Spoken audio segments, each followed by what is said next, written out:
Oh my goodness. Lori, okay, chat is working. Thank you very much. Perfect. Oh, there's Emily. Hi, thank you.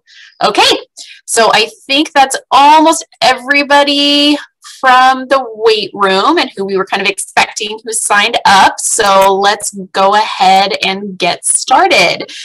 Thank you everyone so much for coming. Happy National Volunteer Week. We're so excited to see your faces and get a chance to talk to you. For those who haven't been coming on site, or for fosters who typically aren't on site most of the time anyway, this is a lovely chance to get to connect with you and celebrate you and share our appreciation and answer any questions that you might have. So my name is Liz Johnson. I'm the Director of Volunteer Experience. So I oversee a team of staff who work with all of our primarily on-site volunteers at all of our different campus locations. And it is my absolute pleasure today to introduce you to, if you don't already know her, Jackie Noble, who is our nursery and foster manager. And Jackie and I have, I think, Jackie, we have the same Sdhs start year, right? 2010? Yeah, so we've both been doing this for a little bit. Jackie's one of my very favorite colleagues to work with. She's just a wealth of information and an incredibly kind human. I'm sure if you foster for San Diego campus, you've already met her, but if you foster for Oceanside or Escondido, getting to chat with her. She has the answers to all the foster questions, anything you could possibly think of. So what we wanted to offer today was just this open gym concept where fosters could join us in this virtual room and really to any questions that you might have, any tips or tricks you want to pick out of Jackie's brain. Now is the time. And if for some reason we don't have any questions, because we did offer the opportunity to pre-submit, and I don't think we received too many of those.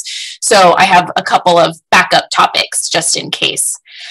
Jackie, before we open for Q&A, is there anything else you want to share with this crew about yourself or about the teams that you oversee? Hi, everyone. I just want to say happy Volunteer Week and thank you so much for joining today and for everything that you do for SDHS all year round.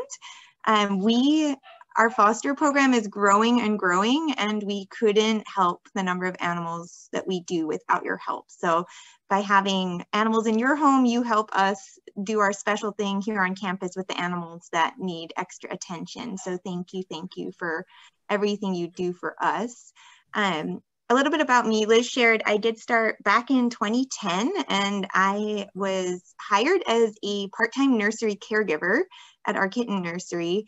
And over the years, I've learned so much and grown here at SDHS, and I became nursery supervisor and then nursery manager. And then a couple years ago, Ben and I were working very closely together. You'll remember Ben, who is one of our former nursery and foster supervisors. And we were working so closely together on everything that we just combined the nursery and foster responsibilities under one umbrella. So both programs here at San Diego campus kind of work hand in hand because nursery can't be successful without fosters. So it made sense to put the programs together. So that's how I earned the lovely title of nursery and foster manager. Ben has since transitioned to a manager position out at El Cajon. Very proud of him. He is now a foster for us, which is amazing. And our nursery and foster supervisors here at San Diego campus are Eileen, and Sarah Lovett is back with us in her new role as a supervisor. So congratulations to her. She started about 3 weeks ago. And so you'll see her face back here at the foster team. So that's very exciting. And on top of the leadership team, we have all of our amazing foster specialists throughout all the campuses that I know you all know and work very closely with. So they are doing an amazing job, and I'm sure have shared their thanks with you recently as well in Volunteer Week. In the picture there, you see me getting some puppy breath in my ear. That is my former foster, Graham. I recently fostered a mama cattle dog and her puppies from when they were 2 weeks old until they were adopted at around 8.5, 9 weeks old. So that was my first time fostering a entire litter of puppies and a mom. So that was really fun. And I'm happy to share information if anyone has considered doing that and hasn't taken the dive yet. My house was a really fun place for a couple of months, and but I won't lie, it was a lot of work. So but yeah, definitely well worth it. And they are all adopted into homes, and their adopters say they're doing great. They are so cute, and your pictures are amazing as always. We've stolen quite a few of them for other volunteer presentations, so thank you for sharing those too. Okay, so for the question and answer portion, you are welcome to start typing those into the chat if you like. They will come directly to me, and then I can relay them to Jackie. You're also welcome to unmute yourself and just ask your question verbally if you would like. And if we need some time for those to start popping in, then I think Jackie has some other updates about the foster program in general that she can share with us or review with you while folks are adding their questions into the chat. So Jackie, do you want to share with everybody, just in case, a little bit about the updates to the foster program in terms of manuals and the different tracks you now offer in the e-learnings? Yeah. So you may have noticed on the blog and through our volunteer database, we have a bunch of new foster content and manuals. And the background of that was right before the pandemic hit last year, I was fortunate enough to go up to Oregon and do a foster apprenticeship through an organization called Maddie's Fund. And they're a really great organization, and they provide a lot of learning materials for shelter workers and also for fosters themselves. And I went up there and I spent a week with an organization called the Cat Adoption Team, and they have this amazing foster program and all of this material. And while I was there, we were the only shelter that didn't have a foster manual. So we realized we had one in the past and it was very out of date, and we, rather than do everything in videos, which is the direction we were going in, we decided to build a foster manual to give you all of the foster information you need at your fingertips, so you can always refer back to the manual and read it over and over again if you have any questions. And as we started writing the manual, we realized it was way too much content for one document. You would have been reading for weeks and weeks. So we decided we would do a general foster manual, which all fosters have to read. And then depending on the species you want to foster, you can follow those tracks and become a specialist in the area you really want to foster in. So if you only want to foster kittens, you just have to follow the kitten track and learn all about kittens. If you only want to foster dogs, you follow the dog track. And if you want to foster small animals like bunnies and guinea pigs, you follow the small animal track. And if you want to be an overachiever, like I know a lot of you are with your fostering, you can follow multiple tracks and learn a whole bunch of different stuff. But if you never want to foster a dog and don't have the ability to do so, you don't need to learn all about fostering dogs. You can just really hone in and focus on what you want to learn. And then those species tracks, then we realized our medical and behavior team were asking more and more to send animals to foster.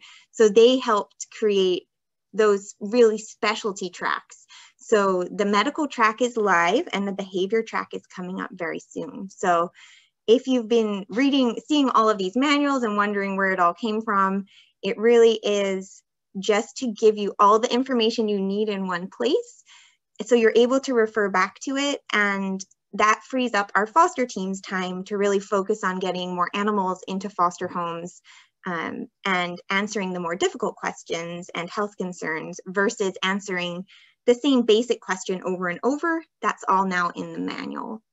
So I hope that you're enjoying the content and you're finding it useful and learning something new when you read those.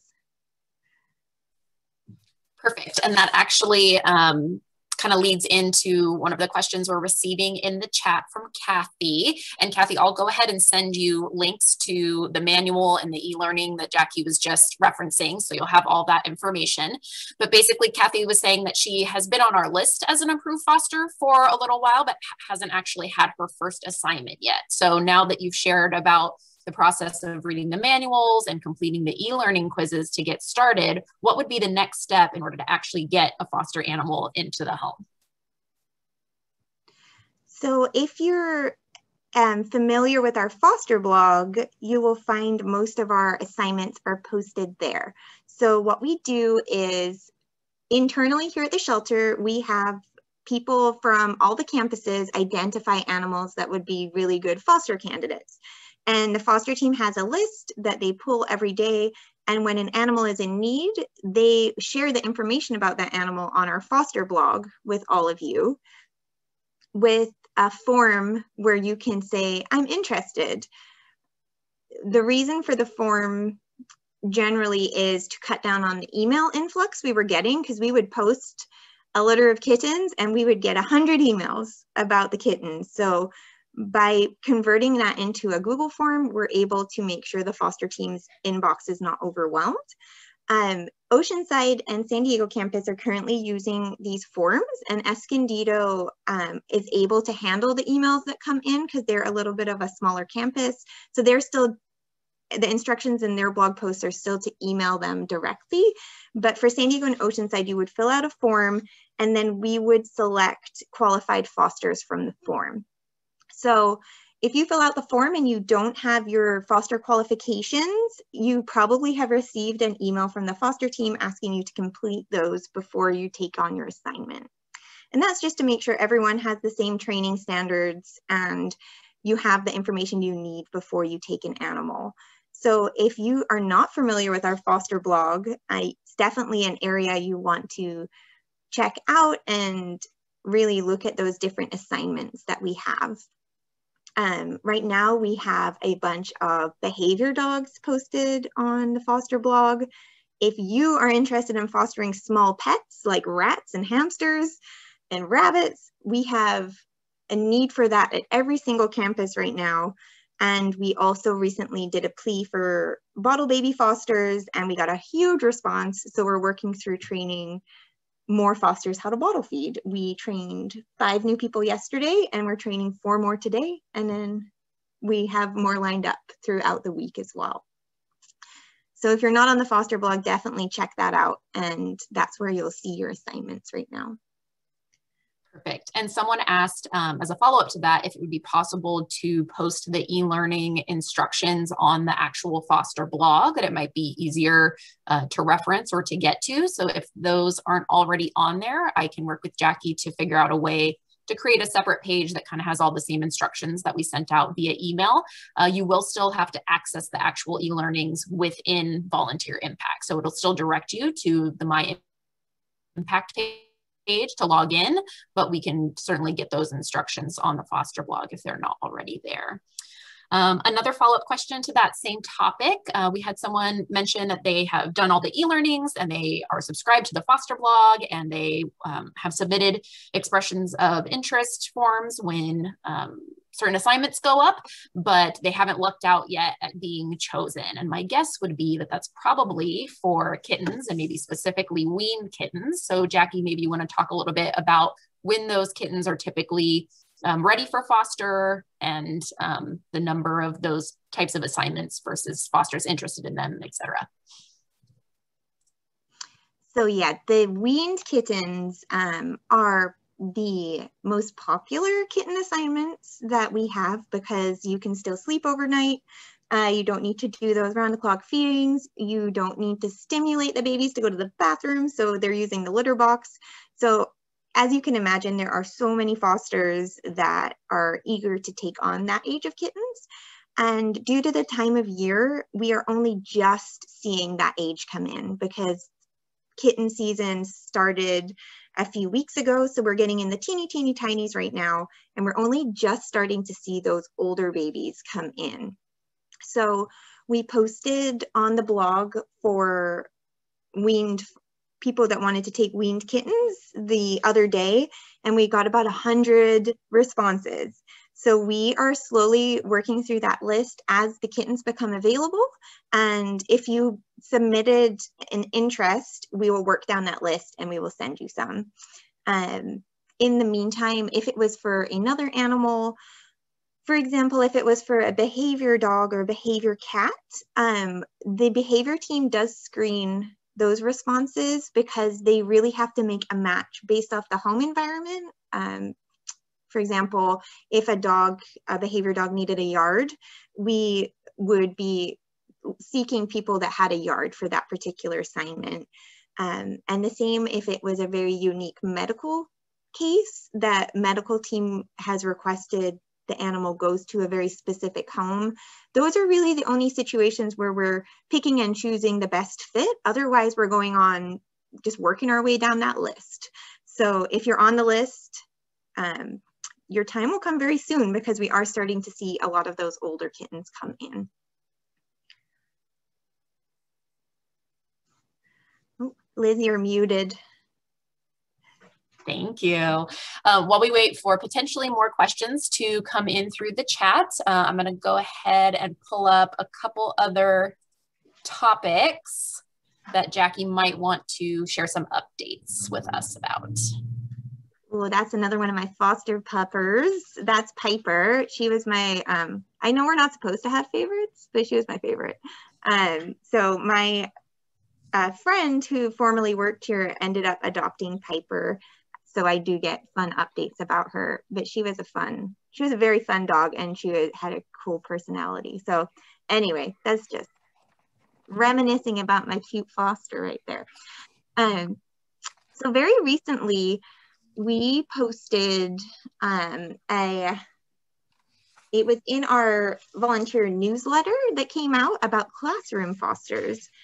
So we have our education department approached us and said, we have this idea and we're wondering if we could do this. And we built out a little bit of a plan, and we did our very first classroom foster last week.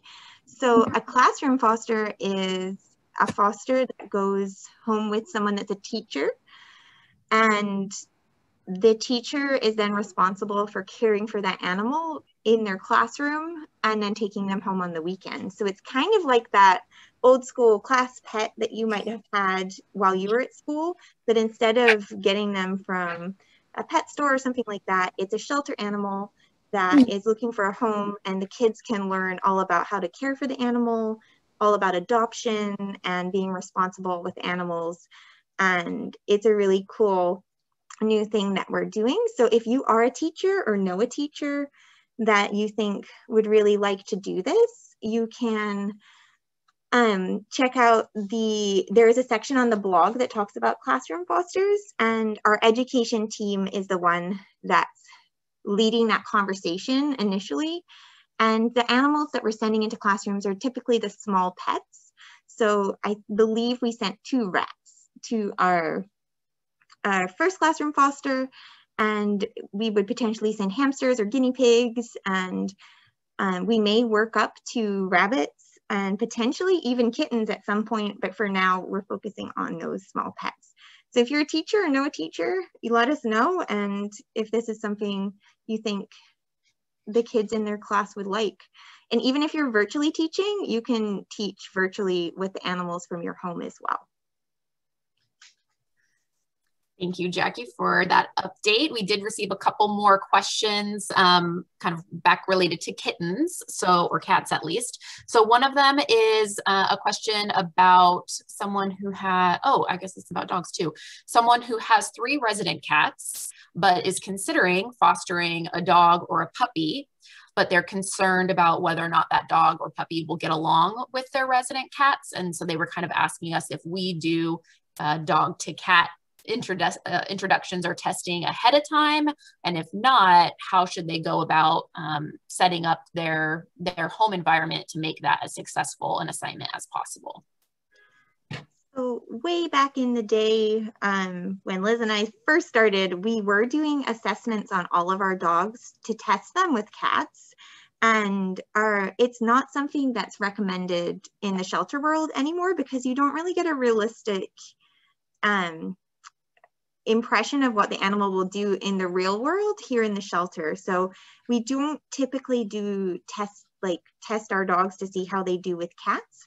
Sometimes we do get history from if they were an owner surrender, if they've lived with cats before, if they do well with cats, or if it's the opposite and they do not do well with cats. So if we ever have that information, we will share it in the blog post. Typically puppies are still in their socialization stage, so they would not, they might be a typical puppy and be really annoying to a cat and just not know their boundaries. But in terms of fostering, we always recommend that you keep your resident pets and your foster pets separated. So when I had Mama Maggie and her 7 puppies in my home, while all my animals knew that they were in the house, they did not actually physically meet each other until very close to adoption age, where I made that personal decision to do that. But typically we don't recommend it for a couple of reasons. So one is disease. So when we have our shelter animals, we do our best to screen them for health issues, but sometimes they're not here long enough for everything to become apparent. So one thing I did not share in the volunteer group about my mom and puppies is for about 3 weeks, they were being tested for ringworm. So I was having to do a lot of clothes changing to go into their room to make sure I wasn't cross-contaminating between them and my personal pets, a lot of hand and arm washing, and just really making sure I was being careful to, if they did have ringworm, to not give it to my personal animals. So I did not share that not so glamorous side that was going on, but it's always good to be cautious because we don't have a full history typically on the animals that we have here in the shelter. And then the other portion is it could just be very stressful for either animal to temporarily meet a new friend and then have that friend leave. So there are a few occasions where we will recommend a foster pet meets your resident pet, and that is if it's a behavior case. So our behavior team may request a shy dog goes home with a confident dog. And in that situation, they would facilitate a dog-to-dog interaction on site. But if it's not a recommendation by our behavior staff, we typically ask that you keep your resident pets and shelter animals separated. And then in the behavior world, we may also ask a shy cat to meet a confident resident cat, but that would be at the recommendation of our behavior team. And they have full instructions on how to facilitate that interaction.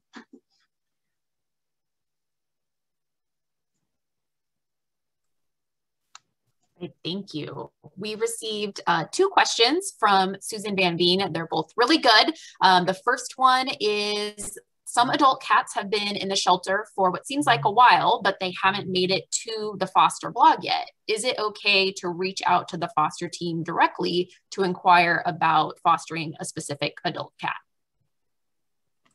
So if you're volunteering on site and you are really interested in taking home an animal that's here that you've been working with, you can reach out to the foster team and inquire about that. If it is determined that moving them into foster is what's best for them, we can definitely make that happen. The only thing that might prevent that is if our medical team needs to keep them on site for some sort of daily medication that we could not dispense to a foster home. And the other reason would be if they have an adopter lined up in a couple of days, we would just have them hang out here until they get adopted. So yeah, if there are particular animals that you're interested in that you meet on site, or even that you see online that are available for adoption, we can do that. And if they're available for adoption, we did launch our Adoption Ambassador program recently.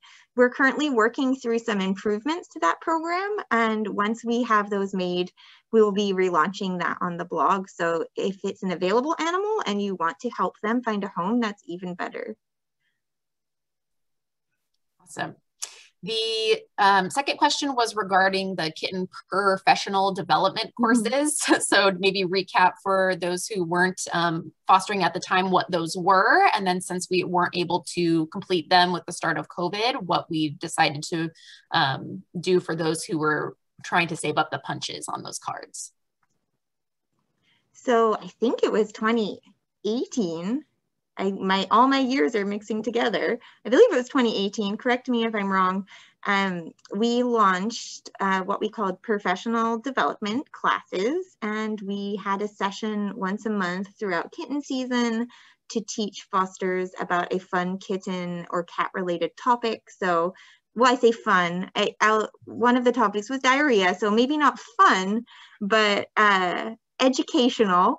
And so we talked about suckers, we talked about diarrhea, we talked about various different health conditions, and then we talked about the fun stuff about like handling and socializing. And then we were not able to complete the final couple of classes in person, but what we do have coming up is our medical team would like to teach some foster related materials. So those classes would count, even though it's not all cat related, they would be those continuing education classes. And then for the punches, some of the prizes are not currently COVID friendly. Like I believe one of them was having a photographer be in your home. So we're kind of revamping what we would do with the prizes. But if you have those cards, Liz, would you want them to email volunteer engagement or the foster team? Sure, volunteer engagement would be happy to help with it. So our general inbox is volunteercenter@sdhumane.org, and we can get you set up. And then keep an eye out for those further classes that our medical team will be doing, because they want to teach you all about some fun stuff like ringworm and distemper. And it may not sound very exciting, but that is very life-saving fostering. So if you are willing to take on some medical cases, you end up opening up our medical isolation space. And then when we have animals that need isolated, we can always make sure there's room for them. So they wanted to teach fosters about how you can handle those diseases in your home and really, really help us save more lives by being able to isolate more animals. Right. Let's see. Okay, so we got a question about how do I get trained to do an adoption of my fosters directly from my home rather than return them to the shelter, which was kind of on the adoption ambassador topic that you touched on, but I can make note of kind of all the topics and questions that are coming up today and send out a follow-up email as well. Anything more to add on that, Jackie?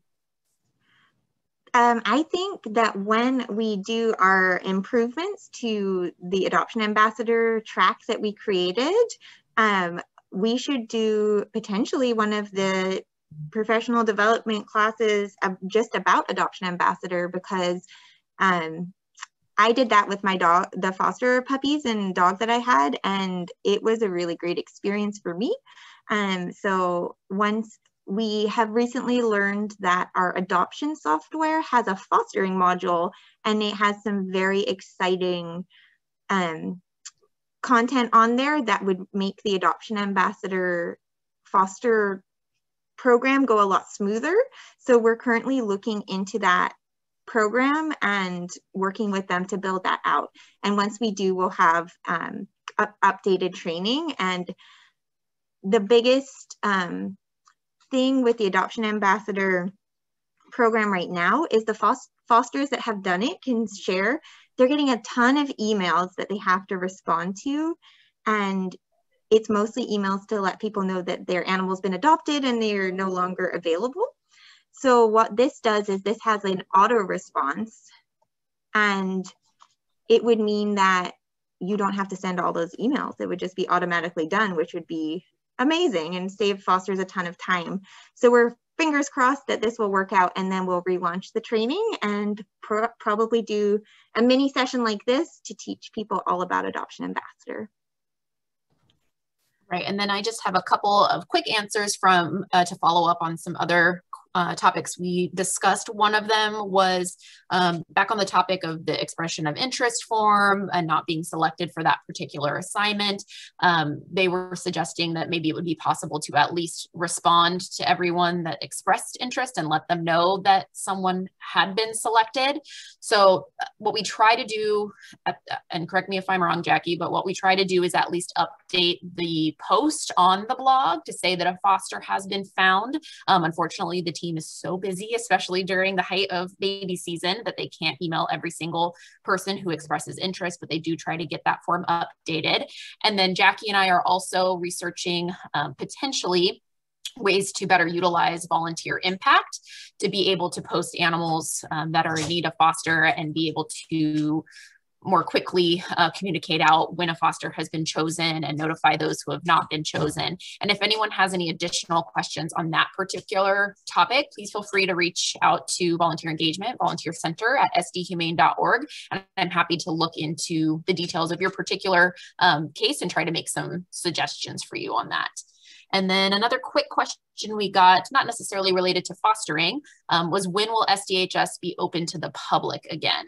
And so just to clarify, our essential services never closed to the public. So we've been helping lots of animals and people this whole time, but we are planning and hoping to, fingers crossed, COVID is always a very fluid situation, but we are hoping to move more towards opening additional services or having at least some amount of community members entering some of our buildings in June. So we'll be sending out more information about that as we move closer, but we have found the adoptions by appointment to be very successful in a lot of ways. So it's likely that we will retain that system in some capacity for at least some period of time, or operate on a hybrid type model. So if you have questions on that, since it's not foster specific, again, feel free to email Volunteer Center and we'll get you more details.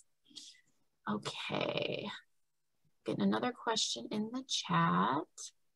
Oh, someone was making a recommendation, and Jackie, maybe you have more to say on this about the types of supplies and specifically the types of pens that are used to contain kittens. And this particular foster was saying the Tespo acrylic pet play pen they've found to be much easier to work with than the metal X pens. Any thoughts on that?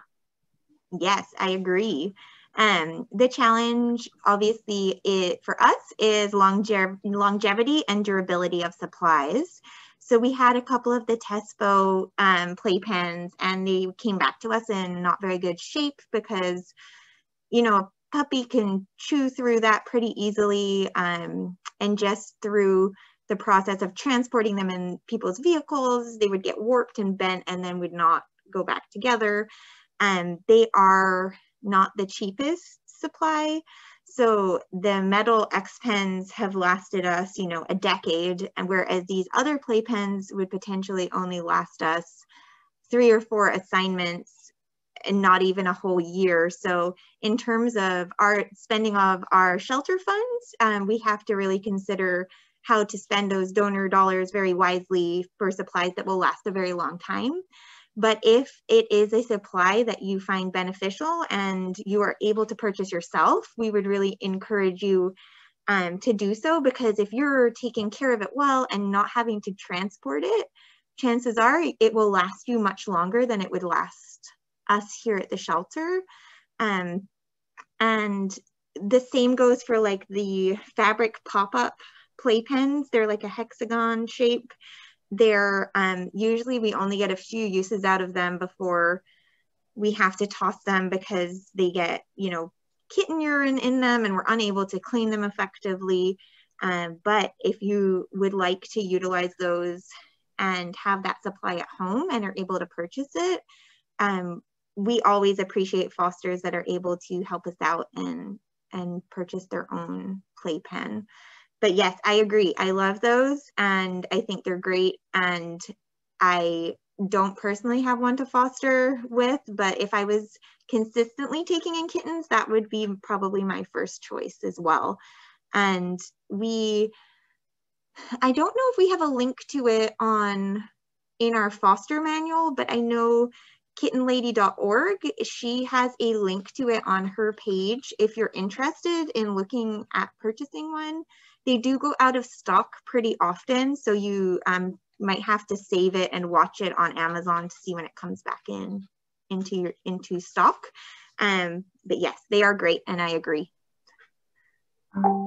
Thank you for sharing that suggestion, Susan. I'm such a supply nerd. I always love learning little tips and tricks like that, and having people have an easier time with just a little alteration in the setup of their foster pets.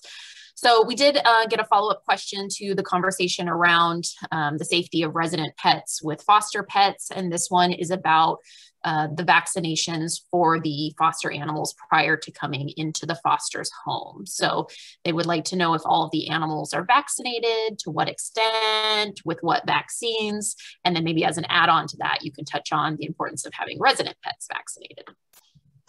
Yeah, so we have a vaccination protocol here at the shelter, and we do vaccinate all animals that are old enough to be vaccinated upon intake. So for a cat or kitten that is over 4 weeks at intake, they would get their FVRCP, which would provide them some protection from panleukopenia, herpes virus, and calici. And other types of upper respiratory type infections. Any kittens and cats over 3 months would get a rabies vaccination after their stray period is up. So that's something we can't do at intake. We do legally have to wait until their stray hold is up. So if you take an animal that is on their stray hold, they will not be rabies vaccinated yet. We will have to wait until that stray hold is over to legally do that. And that's for cats, kittens, dogs, and puppies. The same, similarly to kittens, puppies have an age that they get their first vaccine, which is 4 weeks. So any dogs and puppies that come in at 4 weeks would get their DHPP, which would protect them a little bit from distemper and parvovirus. And they would also get their Bordetella vaccination, which actually goes in their nose versus injection. It's a little liquid that goes up their nose. And they get that every 6 months. But keep in mind that one vaccine for a baby animal does not protect them fully. So baby animals need a series of vaccinations to be fully vaccinated. So no kittens and puppies that are here in the shelter are fully vaccinated. They start their vaccine series at 4 weeks, and they're vaccinated every 2 weeks until 16 weeks old. And by that time, they're long gone and adopted. So no matter how many vaccines we give here at the shelter, kittens and puppies are not considered fully protected at any point during their stay with us. And then for your resident pets at home, you definitely want to speak to your vet about making sure they are fully protected. If your pets are adults, they should be good with just a single vaccine, and then 2 weeks later, a booster vaccine should fully protect a healthy adult animal. So if you have a healthy adult animal, definitely make sure they're up to date on those shots. And then more recently, we are starting to vaccinate rabbits as well for a disease called rabbit hemorrhagic disease, which is kind of like an upper respiratory infection for bunnies. And so sometimes we post quarantine rabbits on our website, on our blog, sorry. So any bunnies that come into our care have to have a 14-day quarantine before they can be vaccinated. So we have been needing fosters to take on bunnies for those 14 days. And during that time, they would not be vaccinated, so they would need to remain indoors and completely separated from any other bunnies in the home. But those are our main vaccines that we give, but keep in mind that doesn't cover every disease that we would see come here into the shelter. There is no vaccine for a parasite like Giardia coccidia, all of these types of things. So even if your pets are fully vaccinated, they could still get a parasite from your shelter animal. So that's, again, complete separation would avoid that from happening. You're getting a lot of thank yous in the chat for going into such detail about all of that. They find it very helpful, and there were pieces of it they weren't aware of. So thank you for touching on that, Jackie. Not really a question, but someone did want to shout out the volunteer Facebook group as a great way for fosters to communicate with one another and also to recommend different supplies to one another as a add-on to that previous topic. This person said that they actually ended up getting a great deal on one of the kitten pens because of a post another foster shared. So if you're not already part of the volunteer Facebook group, we definitely suggest you join it. Let's see. And I love that when you're all sharing tips in that group. And I always learn something from all of you as well.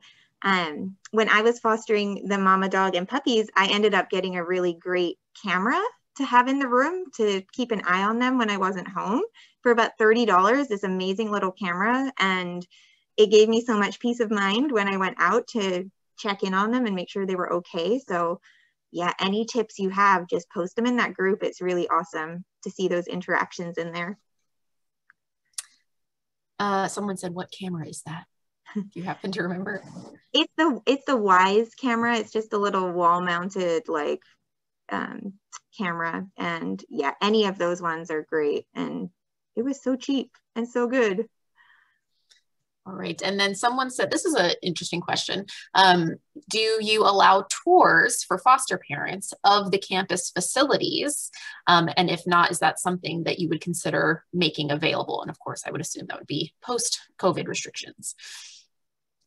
I would say post-COVID, absolutely. I would work with volunteer engagement to figure out the best way to do that, because as you know, your foster teams are very busy and have a jam-packed day. So we would just have to figure out if we offer them on a regular schedule or if we want to do, sessions to set up. But I think that's great because you want to know where your babies go when they come to the wellness center or back to the vet. And it'd be really cool for you to be able to see what really goes on behind the scenes when the animals go back to medical or come in here in the foster center to get their vaccines. I think that's a really great idea. I agree. And I know volunteer engagement would be happy to help work on that and set that up and pilot it once things get a little bit more back to normal. Okay, we're getting a little close to end time, so I want to go ahead and make sure that we cover some of the topics that we had prepped in advance, because I do think would be new information for most people and good to know. So, Jackie, do you mind sharing with the crew a little bit about the safety net fostering option? So this is brand new. We just posted the manual and e-learning yesterday. We did not announce that to everyone. So if you don't know, that's why. But basically, San Diego Humane Society is piloting a brand new program where we help owners that are going through crisis board their pets in foster homes while they get back on their feet. And this is something we've never done before, but it is a huge need in our community. So a crisis might be that someone's hospitalized or they're temporarily going through a period of homelessness, or they're experiencing domestic violence and they need to seek help and they need somewhere for their pet to go while they're seeking that help. And we get calls to our resource center every single day about people wanting help for their animals, and we can offer them emergency boarding here in a kennel, but a lot of people don't want to kennel their animals. They really want their animals to be in a home setting because they know that their animal may get stressed here in a kennel. So we decided that we would couple with another organization who are doing this already, and they would help guide us through the process. So we built our training, and we will be seeking fosters for some of these pets in the coming weeks because we already have a handful of requests tending of people that are in need. So it's a little bit different from regular fostering because it's not a shelter pet, it's someone else's animal. And that means that there's a little more restriction on, you know, you can't post on social media, because if this person is going through a period of crisis for something like domestic violence, we really want to keep their privacy in mind and their safety and animal safety in mind. So we want to make sure there's confidentiality around this. And for that reason, you as the foster would never be provided with that person's information or situation. You would just get the information about the animal and be asked to take care of their animal while they get back on their feet. And the ideal goal is to reunite them with their animal within 30 days, but to a maximum of 90 days. So we're starting out with dogs because that is the biggest need in our community. So you will start to see us share the need for owned dogs going into foster care very soon. And we hope that you'll consider this type of fostering to really help out your fellow community members and help us help them and help the animal until they can get them back and be in a better situation. So it's a first for San Diego Humane Society, and we're very excited, and we hope that some of you will consider taking on that type of assignment. You're getting a lot of great feedback in the chat about volunteers. Very grateful that this is something that we're piloting and looking into. There's questions about what campuses would be able to participate in that, and a lot of interest from this particular group in adult cats, which I know is kind of a different phase of it, but a lot of positive feedback overall. Okay, let's see. Yeah, the pilot will be out of San Diego campus for dogs only, but in the future we plan to expand to other types of animals and other campuses. To enroll in the study, it is technically a study that we're doing with this other organization, but to enroll in the program, someone has to have a dog. But if they had a dog and a cat, the cat would get to also enroll in the program. But they must have a dog to participate in this initial stage, and then we will widen it up.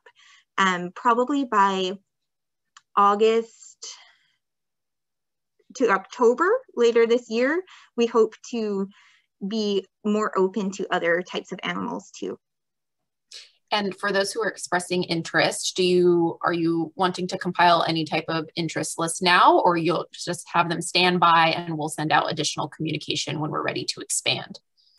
So if you're interested, the e-learning did go live already. So you should have access to that through your volunteer impact profile, and it's called Safety Net, is what you'd find. Keep in mind, if you haven't done your basic foster e-learning, you won't see it yet, because you have to unlock the learnings by doing that first one. So if you're in your volunteer impact profile under opportunities list, if you go down to the foster section, you'll see the trainings, and your safety net is now in there. And you can just do the training, and we can pull a report and we can see who's qualified. And if anyone has any challenges finding anything in volunteer impact, please email volunteercenter@sdhumane.org. We're happy to help you with that. We want to keep the foster team's inbox as clear as possible from those types of emails. They're very busy with their hands full of puppies and kittens, so we would love to help with the tech stuff. And then let me see, I don't even remember what the last thing. Oh, how can I learn to bottle feed kittens? This was our last prepped question. We have a post active on the blog right now, and all of you received my email earlier this week about our plea for bottle feeders. So you have to have your basic foster e-learning completed, and that will unlock your kitten track.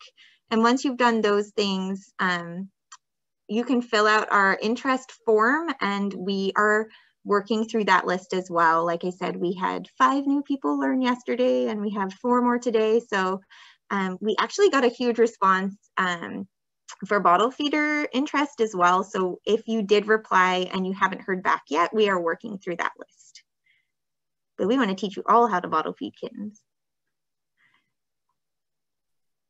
All right. And thank you everyone for being so flexible and accommodating with all of the virtual versions of everything that we've had to roll out during COVID. I think it's been really positive overall and has enabled us to create systems and materials that will make it easier for new fosters to join or to expand what types of cases they're willing to take. So I think it's a silver lining in it for us. All right, as we are getting close to the 11 o'clock hour, are there any last thoughts or announcements or topics that you wanted to cover, Jackie? I just wanted to share with everyone that there is a huge movement across the country it's called foster-centric sheltering. And the goal is for every shelter to have between 40 and 70% of their animals in foster care, which is one of the reasons that you see so many different types of animals we're asking to send to foster these days. Formerly, we were like 70% kittens, and now we're really having that shift where you're seeing more variety of opportunities. There's even pigs on the foster blog. If you want to foster a pig from Escondido, we had a quail on there. We have reptiles sometimes. So we're really expanding what we send to foster, and we hope that you will all enjoy the variety of things that we're asking you to take on. And if you're at all in doubt about taking on a new assignment, I encourage you to try it and see how it goes and really help us keep these animals in home versus the shelter, because it keeps their stress down, it keeps them happy, and I think it keeps you all happy too to have animals in your home. So it's a win-win for the animal and for the fosters too.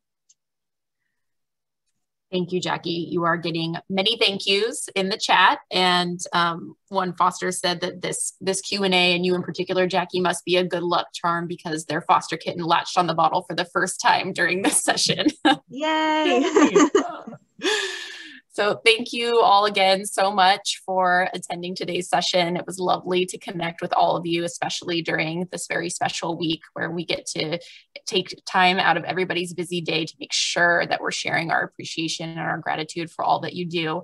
If you have any questions that I somehow missed in the chat or you think of later, again, please feel free to email volunteercenter@sdhumane.org. And if the volunteer engagement team doesn't know the answer, we can get you connected with Jackie or get a resource put up on the Facebook group or on the blog that would help many other fosters. I usually find if one volunteer has a question, at least 10 more volunteers have that same question and just didn't have the time to ask. So that's super helpful.